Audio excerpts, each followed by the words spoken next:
Okay, so let's see. I had a couple of questions about Windows Server. I got to find them. First, server environment in case of a failure. All right, well, that all depends on what kind of failure you have. So I don't know how many of you in this session today are actually studying Windows. Even if you're not, you can take these principles with you just as far as networking and server. So first things first, when possible and affordable, set up a cluster of servers. Now, I don't have time in this session to go through the entire package of how to set that cluster up, but some Windows Server courses, frankly, I do not remember which one of the three, but it's in one of the three. So it's either the first or the second one. It's either in the 410 or 411. So you have to look. How many computers are in a cluster? Well, that's kind of up to you, really, James. But you'd want at least 3. Because then that way what it is you've got one is the backup, and one is kind of like an extra backup, and also one that kind of controls things. So you can do it with 2 in some cases. You need at least 2, preferably 3. Your larger networks, James, you're going to have like maybe 4 or 5. You don't really need more than that in a cluster. If the whole purpose of a cluster, and let me just make this clear, a failover cluster. So basically you have your primary server, and then you have a backup server,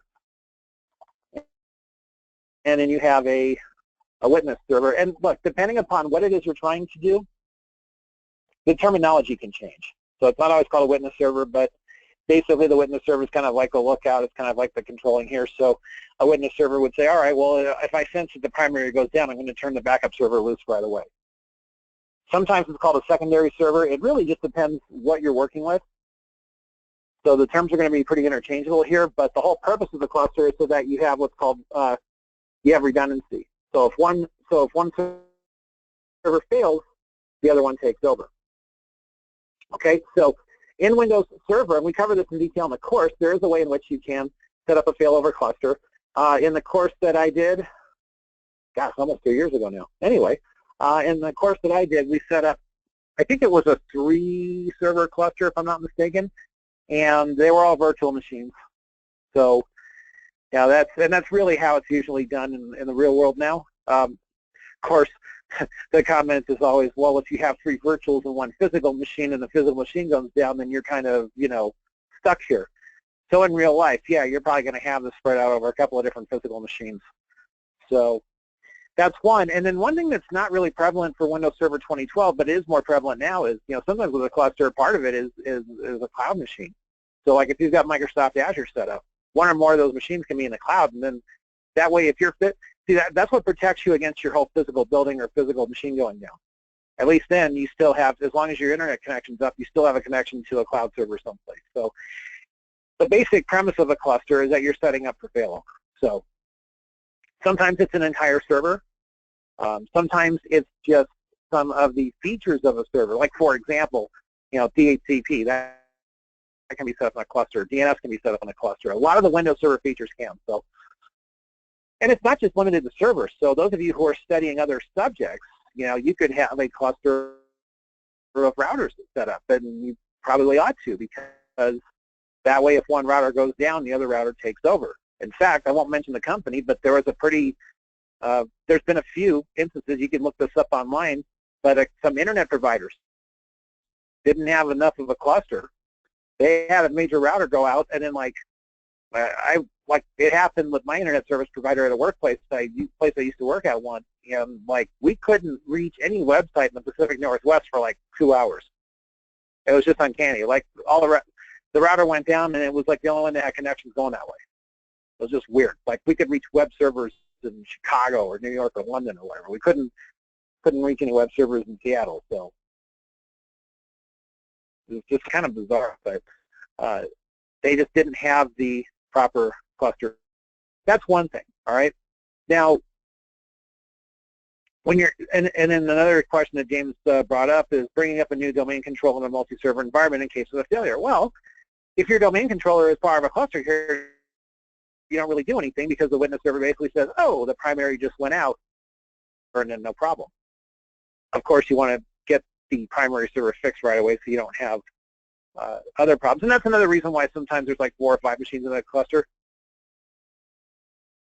The backup will be provided in case of a failure, that then the global catalog would be copied back. Is that correct? Yes, so long as you turn on replication. Let me show you where that is. In fact, I've got an article right here. I'm going to bring it to the screen, so I'm glad you asked. So if you're setting up a, now what I'm about to show you is inside of a cluster. So I'm glad, thank you for the segue, James, because yeah, you might be thinking, well, I don't have the failover cluster set up. Now what do I do? Well, so let's say you do have a domain controller set up. So what you do is you take a second server, you go through that same wizard to, or so let me just put this in here, all right? And I'm going to also put the link in here so that you can get this on the forums later or whatever. But option number 2 for a domain controller, set up a second server, run the Active Directory wizard on it. That's not the exact word of it, but the wizard that you use to add the role. Now, you're talking about when the catalog's copied back? All right, I got a good screenshot right here. Now, I did get this off another website, so we'll give this person his or her due credit here. Let me just fire this on in. Okay, so really, your settings and whatnot. And then there's a setting right about, oh, where the heck did it go? I think I just went past it. Nope. There's a replication thing, so if anybody, keep your eyes peeled for just a minute here. Okay. So when you set it up to add the domain controller to an existing domain, and you get these set up, variation option right here. It's under additional options. So this is what's going to basically, James, answer what you're talking about here, which is to replicate from, and then you'd have to have an existing domain controller in there. And that way what you're doing is you're setting up your replica so that if one of your domain controllers spits on you, then the other one picks up and knows. So this is the big key right here. Replica. And again, that is outside of the realm of setting up a failover cluster. So I'm going to commence and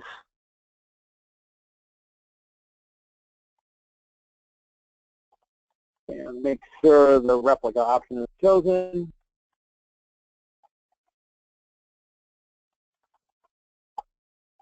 There you go.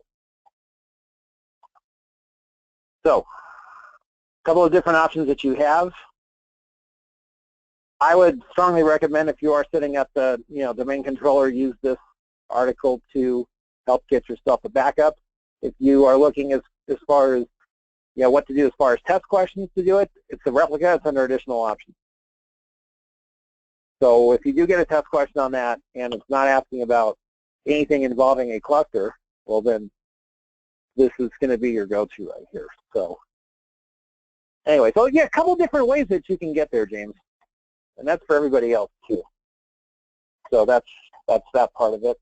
And then I know you had another question about Active Directory promotion. Active Directory promotion is just basically running and adding the Active Directory role to an existing server. So the example that's on that website, it's actually a server that was already set up, didn't have any roles in there, and they just basically run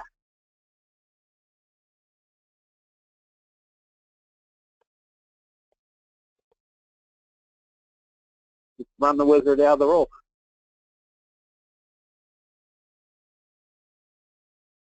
Of course, as you're doing that, you obviously want to plan, all right, is this going to be a separate domain controller, or is this going to be a replica?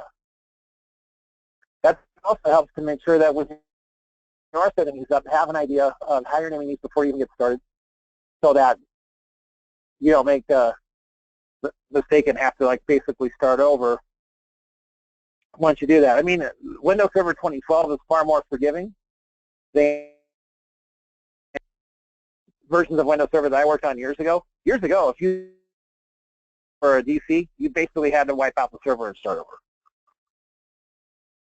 Couldn't make a mistake. Now, at least you can get rid of the AD role and still be okay. So, and you can promote a machine to a domain controller. It's not a decision that you have to make when you first set up the server. Because, like I said, years ago, like I want to say Windows Server 03, you didn't have that wiggle room. So, now, James. Okay. Next question that came up then. James Orr had a question about clicking noise in a hard drive. We'll see this. Those of you take an A+, Network Plus, well, A+, really. If you have a clicking noise on a hard drive, you have a very limited amount of basically host. How to say that, Tristan?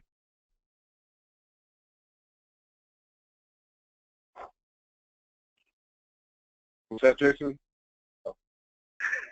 Oh, yeah. Yeah. So basically, if you have a clicking hard drive, back up your stuff right away or you're in trouble. Your data's in trouble. So I understand that maybe Cert Master had a different answer to that. I would say that if you're taking an A+ test and you hear that hard drive is about to be kaput, that's a safe answer. Of course, it's going to be, but really what's going on is that you're having a cylinder problem. And if you're having a cylinder problem on an HDD, you just best back up your data right away. Don't pass go, don't collect $200 in Monopoly, just get it done.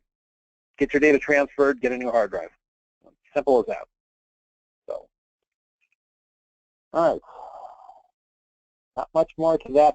I don't see Scott here. Scott Nelson, no, I don't see him here. He had some general questions about a project management course, so hopefully he'll come in and dazzle us with what he wants. So, oh, Eric, you just had one of those? No. I've had one or two over the years. A little unfortunate, but that's why, if I may just diverge for a minute here. Okay, this has nothing to do with testing, but at least not right now. But there's so many ways to where you can make your data pretty close to foolproof. I mean, you've got OneDrive, you've got Dropbox, you've got Google Drive. I mean, just all the stuff that I do. I obviously do not hope this happens, but if the hard drive on my laptop were to go, wouldn't affect me. I don't think, because I've got everything tied to, so anything that's important, it goes in those folders. And then that way I don't even have to think about it. There's no problem here. So that's, again, I mean, unless you're taking the MTA, the Mobility and Device Fundamentals drive of it. Can you back up to OneDrive? Yeah, sure. In fact, is it secure to, okay, here we go. Okay, this one question, let me keep general and respond. Okay, to OneDrive or Google Drive, if you get that set up where you're saving stuff in OneDrive or you're saving stuff in Google Drive or you're saving stuff in Dropbox, it's automatically backed up. But however fast your internet connection is, that's the time it's going to take to back it up. That's no problem. Now, a question just popped in the box saying, how secure is it? Microsoft, they're the most secure. If you listen to Google, they're the most secure. If you listen to Dropbox, they're the most.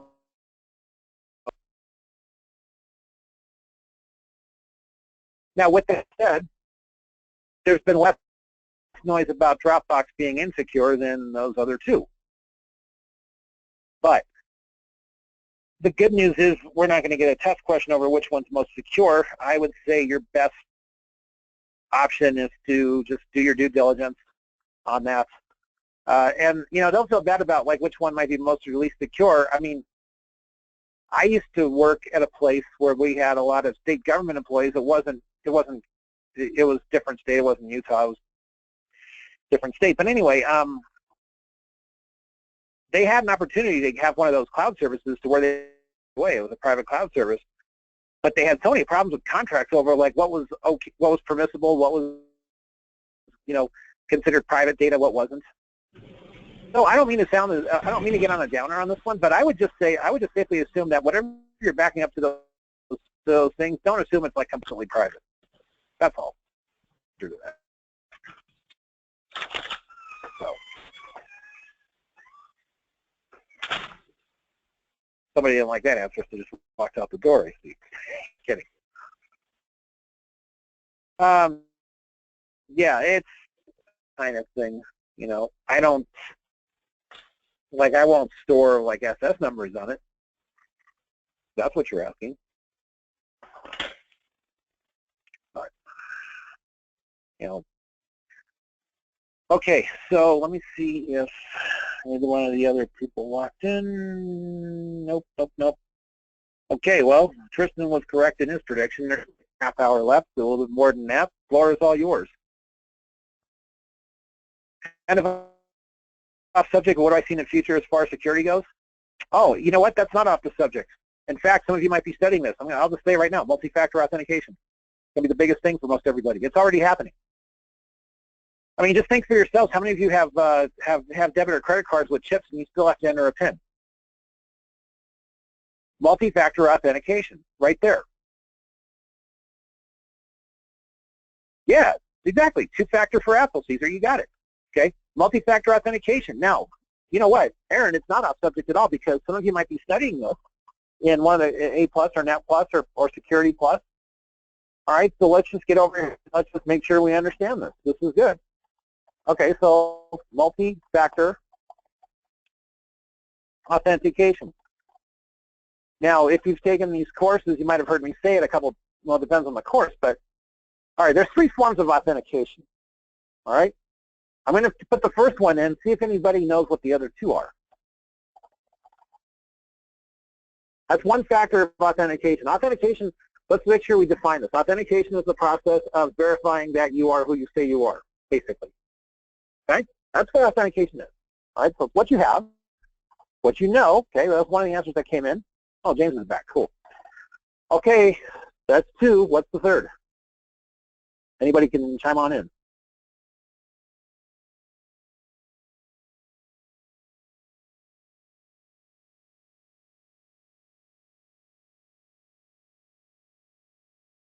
Who you are, eh? Okay. Who you are, yes, who you are and who you. So those are your 3 factors of authentication. And Aaron, you're talking about security. A lot of security is already going in that direction, and I do see that as a big future because it's just too easy to steal identities otherwise. It's not that hard. I should say it's not that hard. Let me back up a minute here. Someone who's very sophisticated in obtaining stuff can get a password. Don't mean to scare anybody, that's just how it is. Or they can get a PIN number. But getting a PIN and an exact replica of a chip,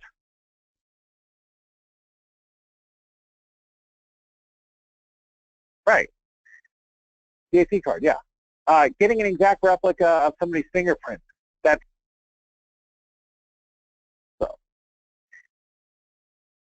so yeah, the 3 factors of authentication. Now let's branch out on this a little bit. Some of you have been studying this, I can tell. So what are some examples that you know of what you have? Give me any, there's no limit on this. If you're thinking, put your,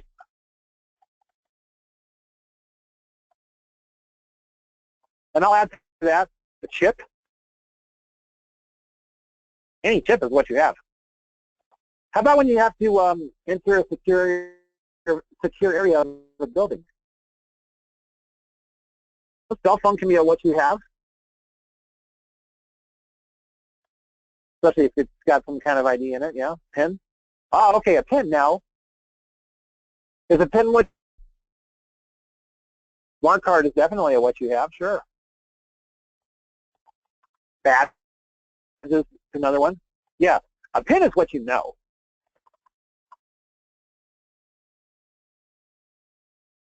The thing is, with the PIN, you have to enter it.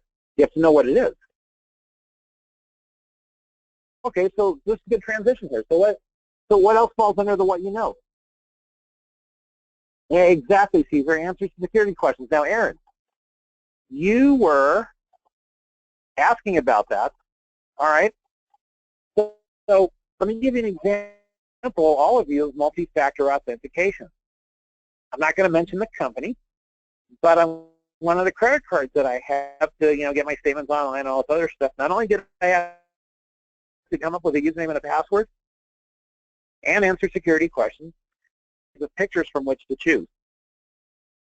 Okay? So I log into the site, I first enter my username, and I don't enter my password until I verify that the picture that I chose is correct. Multi-factor authentication. And so then I can enter the password, and then I go about my business there.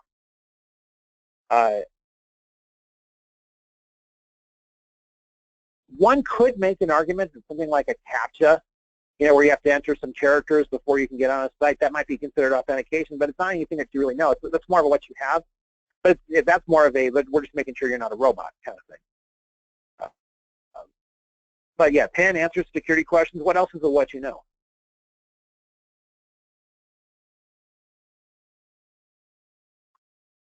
Password, yeah. Exactly. Password, username. Yeah. Okay, you're all off to a good start on that one. Now, what about the who you are? I mentioned one of them, but who you are for the SSN, yeah, that's definitely a what you know. Metrics, yeah. Okay, let's define that.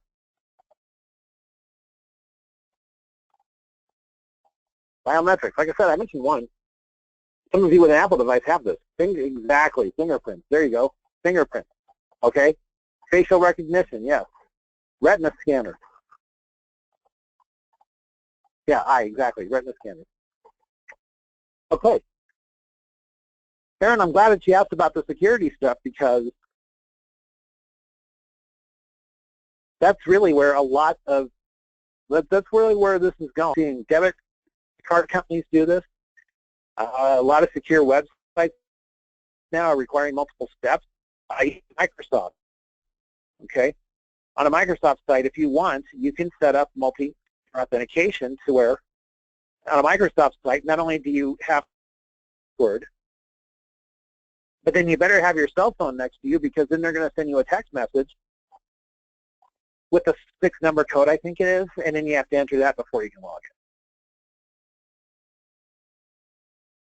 in. Yeah, text with Gmail, something like that, Caesar, you got it. Okay, now, here's the test. It doesn't matter which test you're taking, okay? Any certification, this authentication business. So this is more of a test, avoid the trap.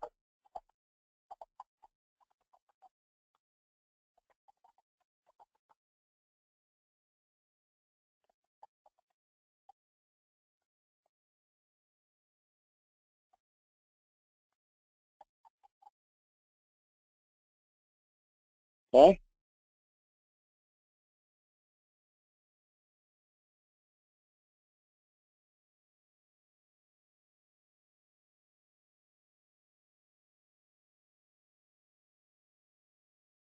So,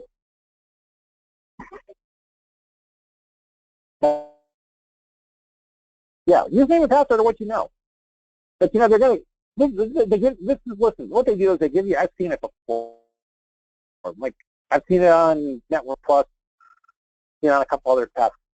But they'll, I just laugh at that one because basically I'm like, okay, nice try. This is what they do. They go, what are blah, blah, blah, authentication? And it's like they put username and password one of the answers. I guarantee you people guess it. Look, I used to teach this stuff in the classroom. I did for 15 years, okay? So I didn't teach A+ for all 15 years, maybe about 8 or 9, but plus about 8 or 9 years. All right, so when we got into the that practice round. Oh, it's a username password. Really? Think again. So, yeah, that's a trap, people. Classic trap.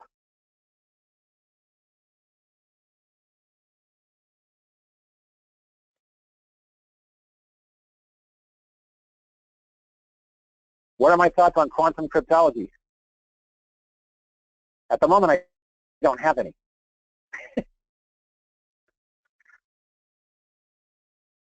I'll have to do, just say that right now.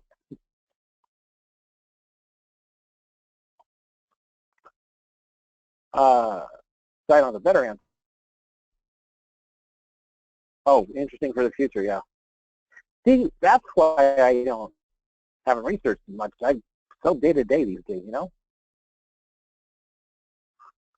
Like, Aaron, you asked me about the future security. I had to think about that one a little bit. So, I'm glad you asked, though. I mean, you know, it's all a matter of kind of just seeing what the trends are. And really, you know, the bad guys. If somebody cracks a hole in something, now the rush is on to, you know, fix it. So a lot of people are getting their credit cards lifted. So now there's, you know, a lot of them have chips now. So it's, you know, it's like the bad stuff kind of dictates what security trends are going to be, for lack of a better description. So I don't know how much that helps there, but I hope that this thing on multi-factor authentication is just a friendly reminder for some of you and to help you think things through a little bit. So,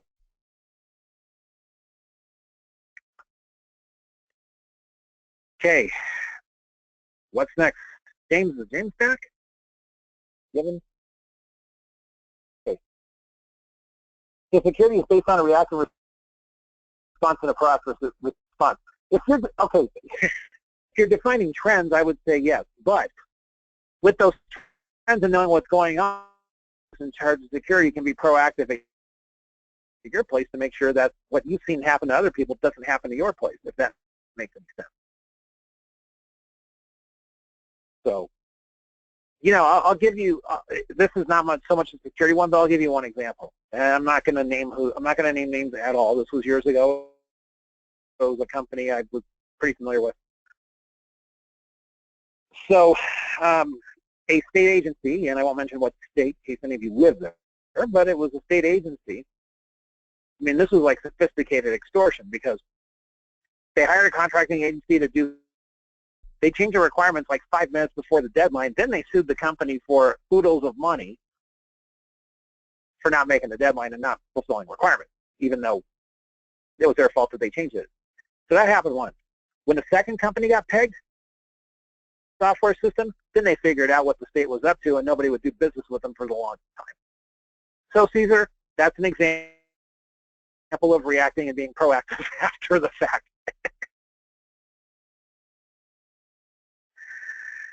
Yeah, it wasn't really funny at the time, but I mean, you know, I'm not, like I said, I'm not mentioning names, but it was a $4 million contract and they ended up suing and claiming lost revenue, which was a complete farce. And they settled out of court for a small amount, but I mean, it was just, you know, just brutal. So, but you know, to give you an example of proactive as far, you know, reactive to proactive, okay? Because this is something I used to mention in the classroom a lot. Okay, I'll give you a good example. All right. You know how a lot of buildings claim to be pretty secure? You know, they'll have security guards, badges, those kinds of things, right? Let people in. Okay. So I'll tell you right now. You want to know when there's the best opportunity for somebody to break through all that stuff? Fire drill day. I'm not making this up. You know, the state I used to live in, they used to have this big promotion, right? Oh, everybody in the state, let's do a fire drill day. All right, so all these companies would get on board. They do a fire drill day. Well, the bad guys know that the fire drills are going on, so where are the security guards? They're out directing traffic and whatever, so it's not a big deal for some bad guy to get into a building. No problem, doors open because people are trying to get out. There's plenty of people mingling about, you know, so the badges aren't being checked and things like that. Okay, so Caesar, and here's an example of proactive then. Make sure you keep somebody at the door. I mean, but I'm serious. I mean, that's, yeah, being that I taught some of this stuff, I mean, when you have something like a fire drill, that's prime opportunity for somebody to sneak in. Totally. Now, let me just say on the record, and Tristan's recordable, who snuck in during a fire drill, okay? So once y'all know that. I was outside with the people in the fire drill, but I just kind of looked at them like, man, the door's wide open right now. There you go. There's another proactive example for you. Okay, so, see, Aaron, you asked that 15 minutes ago thinking, was this off subject? No, not really. So, James, you had a question that you submitted about backup sites, and what I was wondering was, were you talking about physical backup sites or backups on servers, or what? Where were you going with that? And I got cut out. So, okay, so who's got a question?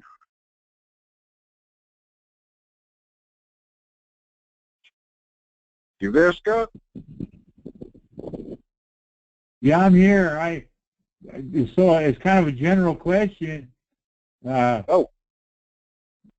Jason, yeah, I'm going to take the Project 2013 exam on Monday. And is there anything I should I'm going to look over your training session, exam prep, a couple more times before I go on Monday. But looking out for? Yeah, just make sure you go through that list of objectives thoroughly and know all that stuff. I know that's a general answer, but really that's what it is. It is an MCP test, so it's not a simulation test. It's all multiple choice, basically.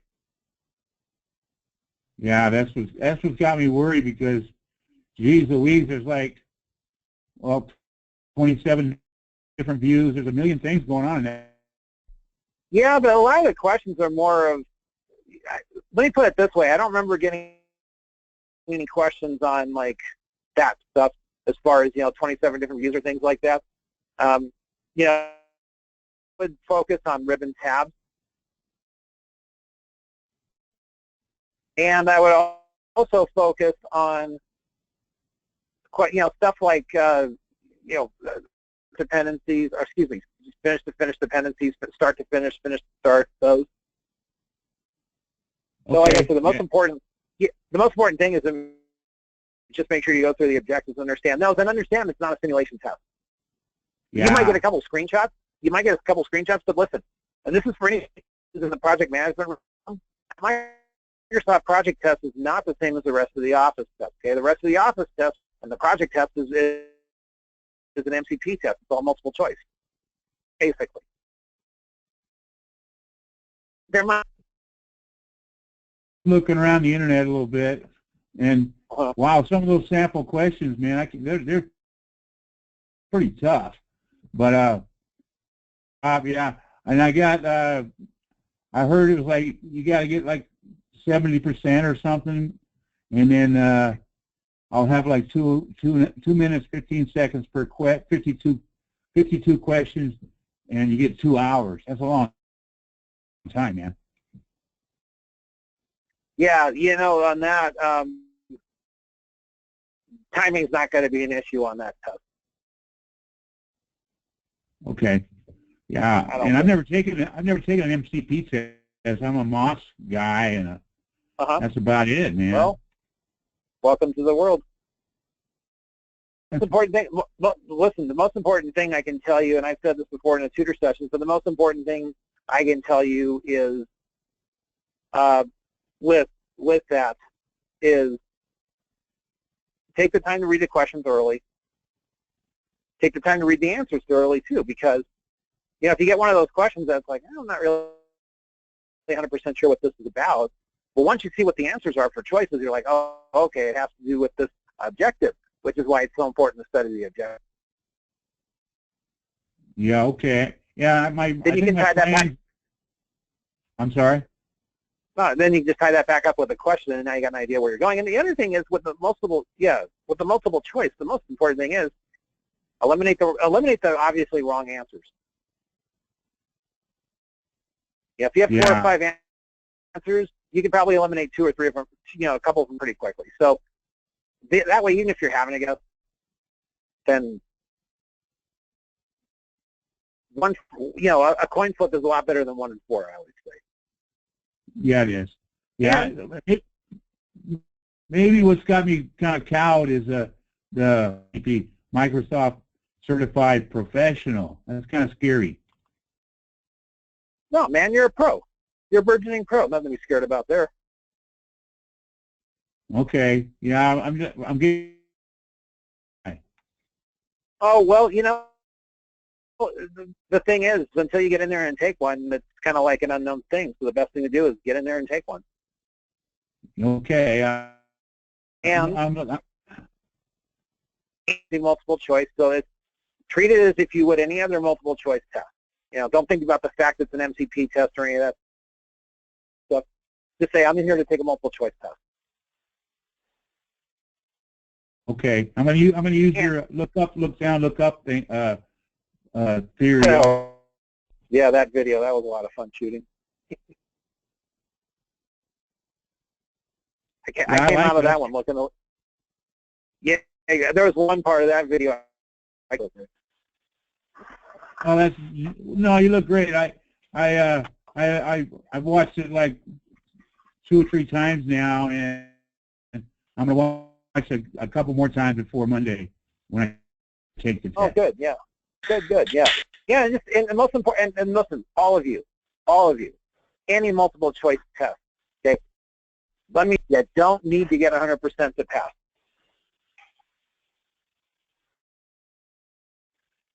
Okay, now why am I saying that? Because I've had some people I've worked with who have taken practice tests or even real tests, and it's like the first question that they see, they're like, oh boy, or oh, something else, and they don't know, and they make a guess. Then the freak out starts because they're like, oh my gosh, there was one question I didn't. Listen, I've taken 30-something certification tests, give or take. All right? Every single test I've taken, there's at least, every single test I've taken, there's at least 2 or 3 questions where I take one look and I'm like, what the heck? And let me ease your minds a little bit here, ladies and gentlemen. All right? Most every company, when they do a certification test, there's about 5 questions they don't score. Yeah, they're never going to tell you which 5 those are, all righty? But I just kind of look at it and go, well, I hope this is one of the ones they're just throwing in there to see what people say, But I don't worry about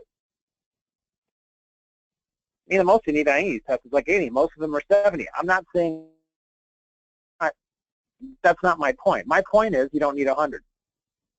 So I can tell you just about every test. Okay, I'll tell you all right now. I took a Dreamweaver test.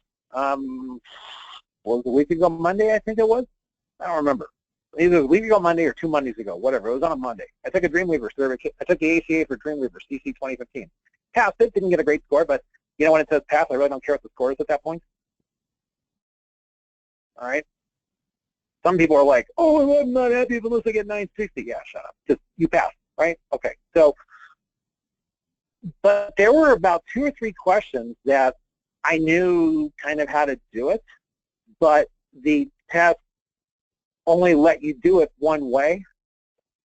And I'm just like, well, okay, I know how to do it this way, but apparently that's not good enough because I tried to use a menu or something and I got that option is not available for this question. I'm like, it's not exactly what I said, but this is being recorded, all right? So you can draw your own conclusion. And I knew, okay, so I knew there were about 2 or 3 of those. I marked them for review. I looked at them and I'm like, forget it. Let me just submit it. And I knew I was going to pass. I passed it, and that's fine. But what I'm saying to you, Scott, and for everybody else is If you see a few of those questions, like 2 or 3 or 4, don't panic. It's going to happen. Anyway, hope that helps a little. So James had a question about NIC teaming. Does it really increase bandwidth to the clients, or should you reserve a second NIC for failover? Best practices? I'd use it for more clients. I mean, you do get some bandwidth increase with teaming, but best practice, real life best practices, I would use it for failover. Especially, listen, especially if you're using the cloud at all. If you're storing anything in the cloud, you lose your internet connection, what happens? You're frozen. So I would definitely recommend failover over a little extra speed. And besides, network cards as fast as you want, but you know, it's not that entity is not the only one that dictates network speed, correct? I've had this conversation, I don't know how many times with people like, oh, I get gigabit. Okay, now this is a little bit old school stuff, right? But like, my speed's not going up. Well, what cable are you using? Cat 3. Well, that kind of explains why.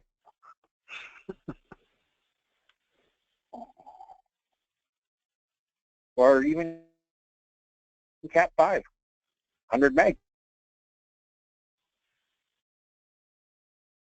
I always tell people, if you're going to do a network upgrade like that, your speed. Get better reliability, and if you do, great. You're not going to get any more speed. Not unless, I mean, with companies, I don't know how many times. I had one where they couldn't figure out why, what was it? They were trying to do remote installations, and there was one location out of like 20 that couldn't do it. The reason, they were still using 10 meg switches. Not 100, 10.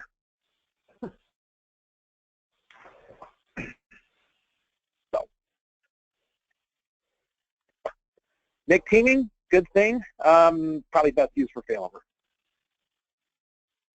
And if you do get a test question on that, they'll give you the intention. The test question would be more just like how to, you know, how to do the NIC teaming, which it's an option in the Windows Server screen. So, all right, let me make sure I didn't miss any other questions here. Oh, Security Plus on Monday. Do you recommend anything in the objectives from CompTIA? Oh, probably just, you know, if you're taking it Monday, you know, if you do a Google search for like maybe a few practice questions here or there, CompTIA's got a few practice questions, that'll help. But like outside of reading, you know, reading another 600-page book before Monday, some sites will have a few extra questions you can get for practice.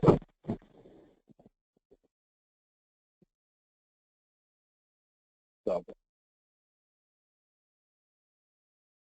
listen, the reason why, and this is for everybody, the reason why I always hammer over, I think, well, they're just a list of objectives. Maybe so. Oh, flashcard app. Yeah, I'm going to give you a website. You can go and examine a few exam suggestions as far as study methods. Have you done the project workbook? That's the best study method, Caesar, that I can give you for LearnKey material. That project workbook, I mean, that to me, the project workbook is just as valuable, if not. I'm not saying that because I wrote those either. Can't get the project workbook to print correctly? Huh.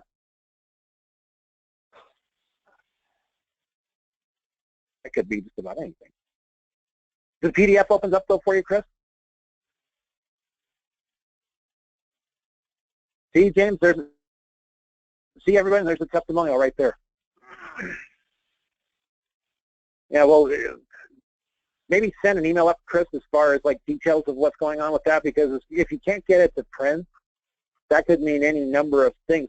Can you print a few pages at a time, I wonder?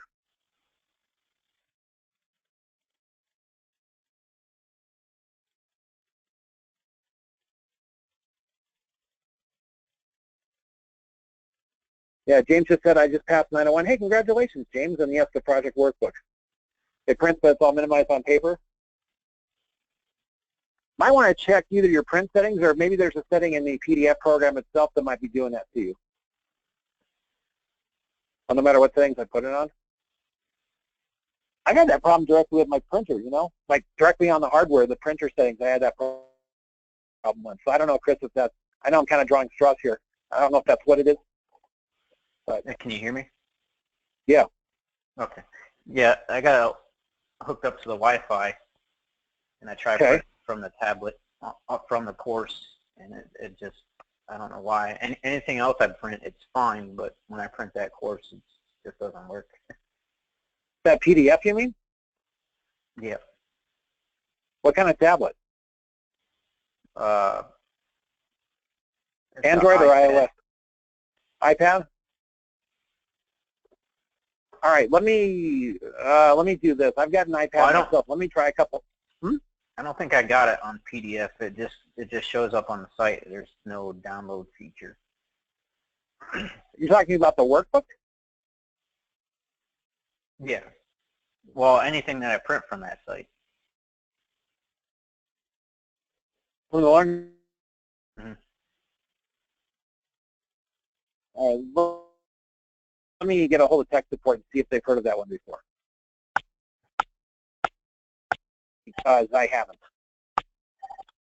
And again, I don't print a lot, so that's why I'm gonna. I'll send an email over to them and see if they see anything. Now, are you trying to print? So, are you trying to print screens from LearnKey? Are you trying to print like video screens or test questions or something like that? No, I print. I just go straight to the workbook, and also I have tried. I take during the. Have you tried saving? Have you tried the workbook as a PDF and then putting it back? There's no option for me to even save it as a PDF. Do you have a okay, well then, I don't suppose you have another computer you could print from, right? Well, I have access to one. I kind of got rid of my laptop when I got the tablet. Oh yeah, no, I can understand that. Yeah, what else? I haven't. What operating system are you? Pardon me? Too, but what I did was I was just got a new computer, a Windows 10 system. It would save it with that Microsoft Edge PDF, and I had to convert it to where.